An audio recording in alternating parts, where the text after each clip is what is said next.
जिस दिन देश से प्रतिभा पलायन रुक जाएगा, जिस दिन दलित ब्राह्मण का भेद मिट जाएगा, जिस दिन सच में सर्व धर्म एक हो जाएगा, उस दिन हर घर में तिरंगा लहराया जाएगा, आजादी का अमृत महोत्सव मनाया जाएगा।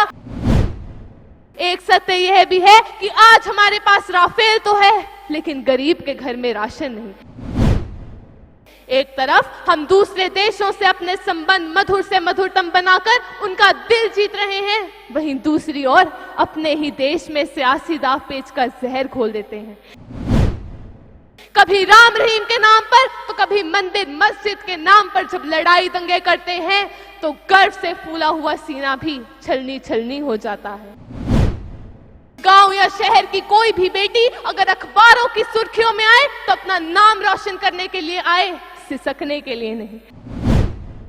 कौन आजाद हुआ, किसके माथे से गुलामी की स्याही छूटी, मेरे सीने में अभी दर्द है महकूमी का, मादरे हिंद के चेहरे पर उदासी है वही। खंजर आजाद है सीने में उतरने के लिए, मौत आजाद है लाशों पर गुजरने के लिए। कीमतें काली दुकानों पर खड़ी रहती हैं, हर खरीदार की जेब को कतरने के लिए। स्वतंत्रता के अमृत महोत्सव पर आप सभी सुधीजनों को भाविका का सादर प्रणाम। कहने को तो हम आजाद हैं, पर किसी की दास्तां या गुलामी की बेड़ियों को काट देना ही आजादी नहीं है। सच तो यह है कि आजादी रूपी अमृत पाकर प्रत्येक देशवासी शारीरिक, मानसिक व आर्थिक तौर से तृप्त होना चाहिए था, परंतु वह अमृत अभी छलका ही नहीं जिसकी हमें तलाश है।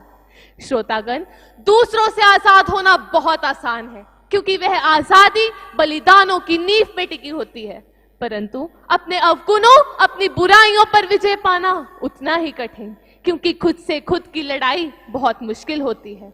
आज इस स्वतंत्र भारत में हमारी लड़ाई खुद से है। हम अपने ही बनाए हुए चक्रव्यूह में इस तरह से फंस कर रह गए हैं कि हमें उस चक्रव्यूह से बाहर निकलने का कोई रास्ता नजर ही नहीं आता। अफसरशाही, महंगाई, बेरोजगारी, धर्म, जाति आदि कई समस्याएं आज भी हमारे सामने सुरसा की तरह मुंह पसारे खड़ी है।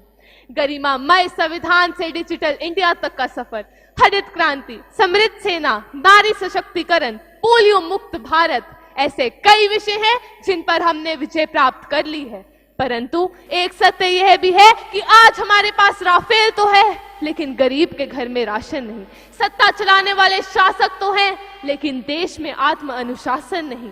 तकनीक तो है, पर पर्यावरण की शुद्धता नहीं। समस्या हर बात से है, लेकिन समाधान देने वाली जुबान नहीं। गौरतलब है कि चाणक्य नीति, आर्यभट्ट के शून्य, सनातन संस्कृति, योग सूत्र व सहिष्णुता से भरा ये देश अगर मात खाता है तो अपने अंदर के अहम और वहम से। एक तरफ हम दूसरे देशों से अपने संबंध मधुर से मधुरतम बनाकर उनका दिल जीत रहे हैं, वहीं दूसरी ओर अपने ही देश में सियासी दाव पेच का जहर घोल देते हैं। कभी राम रहीम के नाम पर तो कभी मंदिर मस्जिद के नाम पर जब लड़ाई दंगे करते हैं तो गर्व से फूला हुआ सीना भी छलनी छलनी हो जाता है। क्या महात्मा गांधी, भगत सिंह, सुभाष ने ऐसे ही देश का स्वप्न देखा था? क्या हमारे क्रांतिकारी वीरों ने इसीलिए अपना सर्वस्व न्यौछावर किया था? अफसोस की बात है कि रावण का पुतला तो हम हर वर्ष जला देते हैं, लेकिन अपने अंदर के रावण पर विजय नहीं पा पाए। कितना अच्छा होता अगर विरोधी पार्टियां आलोचना करने की बजाय सुझाव प्रस्ताव पेश करके देश, देशवासियों और देश के नेताओं का मनोबल बढ़ाते। मैं मां भारती की बेटी, बलिदानी शहीदों को साक्षी मानकर आप सबसे यह प्रण चाहती हूँ कि आप किसी भी बुराई का हिस्सा नहीं बनेंगे। गांव या शहर की कोई भी बेटी अगर अखबारों की सुर्खियों में आए तो अपना नाम रोशन करने के लिए आए, सिसकने के लिए नहीं। लक्ष्मीबाई, इंदिरा गांधी और कल्पना चावला के रूप में भी मेरा यही कहना है कि पिया है जब भी पानी तो पत्थरों को तोड़कर पिया है, ऐ समुद्र तेरा हम पर जरा भी एहसान नहीं, जरा भी एहसान नहीं।